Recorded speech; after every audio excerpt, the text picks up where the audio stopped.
Երեկ Հայաստանի վարչապետի պաշտոնը զբաղեցնող Նիկոլ Փաշինյանն ու 10 տիրադավերը ուշ երեկոյան հրապարակեցին հայտարարություն, այն անվանելով հայաստանյաց առաքելական Սուրբ եկեղեցու բարենորոգման մեկնարկ ու ճանապարհային քարտեզ։ Սա հերթական հակաեկեղեցական քայլն է։ Փաշինյանի նպատակն է հասցնել ամենայն հայոց կաթողիկոս Գարեգին II հեռացմանն ու կազմակերպել իր համար ցանկալի կաթողիկոսի ընտրությունը։ Հայտարարության երկրորդ և երրորդ կետերում այդ մասին շեշտվում է։ Այս հայտարարությունը առաջ է բերել հայ հասարակության տարբեր շերտերի մեծ զայրույթը։ Մարդիկ իրենց գրառումներում նշում են. «Սա սահմանադրական կարգի տապալման դասական օրինակ է, եկեղեցու դեմ քաղաքական գրոհի նոր մեկնարկ»։ Ներկայացնենք մի քանի ֆեյսբուքյան գրառումներ։ Մեր ձևով շարժման համակարգող Նարեկ Կարապետյանը ֆեյսբուքյան իր էջում գրել է. «Մեր Սուրբ Ծննդյան նվիրական օրը Փաշինյանը որոշում է ոտնահարել մեր ավանդույթը և հակադրվել եկեղեցուն։ Ամենահեգնականը այն է, որ նա անում է դա Սամվել Կարապետյանի Հայաստանին նվիրած տնից, ուր չգիտեմ ինչ խղճով շարունակում է ապրել։ Մեր երկրին պետք է վերադարձնենք միասնությունն ու ամրապնդենք մեր ավանդույթների հանդեպ հարգանքը, ոչ միայն խոսքով»։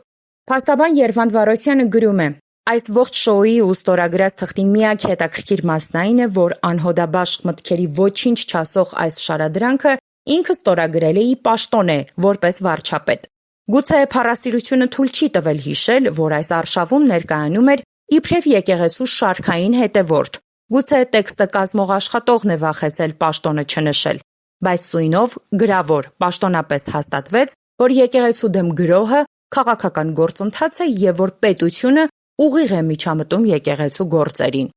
Մայր Հայաստան շարժման առաջնորդ Անդրանիկ Թևանյանն իր գրառումը վերնագրել է «Չակերտներում սրբազան ավազակավորչը»։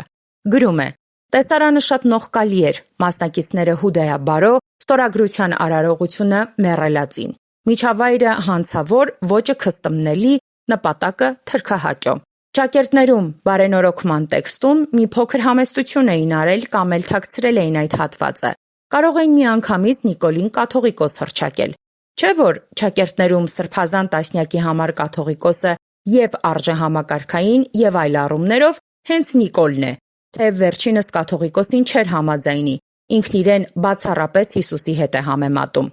Պառլամենտարիզմի զարգացման միջազգային կենտրոն ՀԿ ղեկավար սահմանադրագետ Գոհար Մելոյանը գրում է. «Նիկոլ Փաշինյանը չարաշահելով Հայաստանի Հանրապետության վարչապետի պաշտոնը բացահայտ միջամտում է հայ առաքելական Սուրբ եկեղեցու ներքին գործերին, վարչապետի կեցավայրում մեկնարկեց գործընթաց և որպես վարչապետ ստորագրեց փաստաթուղթ, որն անելու որևէ լիազորություն չունի, թե սահմանադրությամբ, թե Հայաստանի Հանրապետության օրենքներով։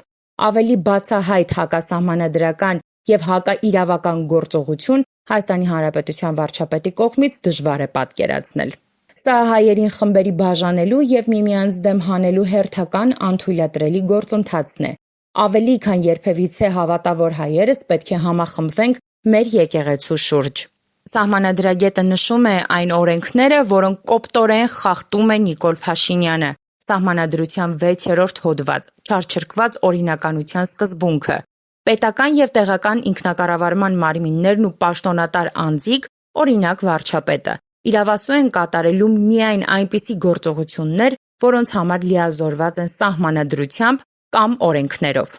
Մարդիկ իրենց գրառումներով շեշտում են տեղի է ունեցել հուդաների հավաք նեռի գլխավորությամբ։ Կյանքի խոսք աղանդի երկրպագու Նիկոլին հաջողվեց ստեղծել հուդաների էս որջը։ Սրանց կործանումը հեռու չէ։